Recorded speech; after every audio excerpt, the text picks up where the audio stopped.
नाज़रीन आदाब, मैं हूं खालिद शहबाज, आप देख रहे हैं गवाह न्यूज़। नाज़रीन, कोरोना की शिद्दत अपनी जगह, लोग मुतासिर हो रहे हैं, मर भी रहे हैं, मगर एक हकीकत है कि मरने वालों की तादाद कम है और सेहतियाब होने वालों की तादाद बेहतर है।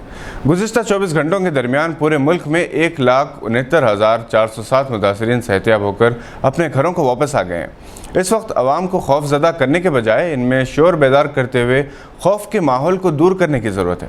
अगर आवाम एहतियाती तदाबीर इख्तियार करे तो बहुत जल्द इस वबा पर काबू पाया जा सकता है।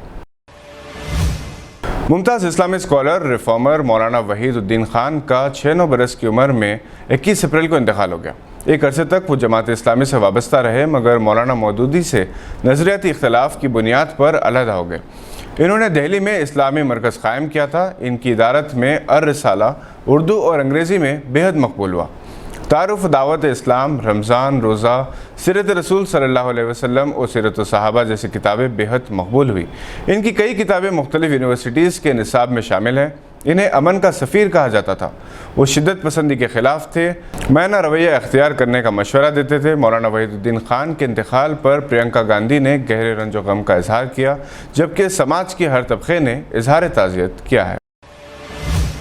हैदराबाद की एक अहम, मारूफ और मशहूर शख्सियत हाफिज़ मोहम्मद सलाहुद्दीन जावेद भी आज रुखसत हो गए। वो इंटरनेशनल स्टार कराटे क्लब के बानी थे, जिसके परचम तले मुत्तहिदा आंध्र प्रदेश में इन्होंने गुज़िश्ता 45 बरस के दौरान हज़ारों नौजवानों को मार्शल आर्ट सिखाए, साथ ही इनके किरदार और शख्सियत साजी की। हाफिज़ सलाहुद्दीन जावेद हाफिज़ व क़ारी हज़रत अब्दुल्ला कुरैशी रहमतुल्लाह अलैह के शागिर्दों के पहले बैच से ताल्लुक़ रखते थे। इनके इंतकाल की खबर से हैदराबाद की आवाम पर सख्ता तारी है, क्योंकि अपने अखलाक और किरदार सादगी की वजह से वो हर तबके में यकसा तौर पर मकबूल थे। इन्होंने कई इंटरनेशनल मुकाबलों में हिस्सा लिया, इनामात हासिल किए और इनके शागिर्दों ने भी इनके नक्श कदम पर चलते हुए मार्शल आर्ट्स में हैदराबाद का नाम रोशन किया।